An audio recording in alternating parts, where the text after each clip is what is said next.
Salut tout le monde, moi c'est Morgane et bienvenue sur ce tuto. Aujourd'hui, je vais vous montrer comment procéder à l'entretien de votre vélo d'appartement. Pour cette manipulation, il vous faudra environ 10 minutes. C'est très facile à faire et vous aurez besoin de deux outils. Une clé Allen de 6 mm et une clé plate de 15 mm.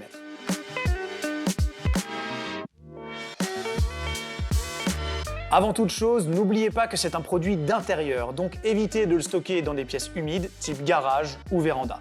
Pensez bien, après chaque utilisation, à nettoyer le vélo avec un chiffon humide. Pas de produit corrosif. Comme vous le savez, la transpiration est très abrasive et peut endommager le produit sur le long terme. Maintenant, on va procéder à la maintenance. Première étape, on va vérifier que toutes les vis sont bien serrées. On prend la clé Allen et c'est parti. On en a deux ici. Une et deux. On en a deux ici. Une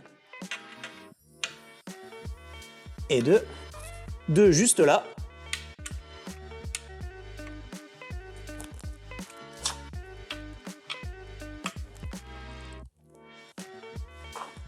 On en a deux juste ici derrière.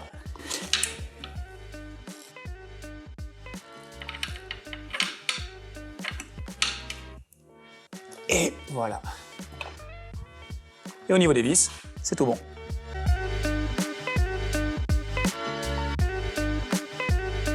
On a un petit peu de jeu ici. On a, vous voyez ici un petit peu aussi. Donc ce qu'on va faire, c'est qu'on va venir resserrer juste ici. Dans un premier temps, au niveau du mât. Vous voyez que ça bouge plus du tout. Ensuite, juste ici. Et on en a un caché juste là. Et vous voyez que là, c'est déjà beaucoup plus stable. En parlant de stabilité, on va vérifier juste ici les petites molettes. Voilà. Vous avez vu juste avant que ça bougeait un petit peu.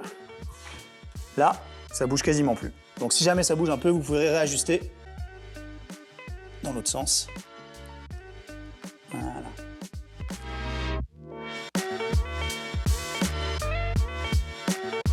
Dernière étape, on va venir vérifier que la pédale est bien serrée.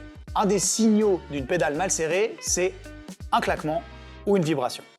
Vous prenez votre clé de 15 et si jamais vous avez un petit doute, vous avez une gommette avec le sens de rotation, vous ne pouvez pas vous tromper. Et voilà, on vient répéter l'opération de l'autre côté. Et on est bon.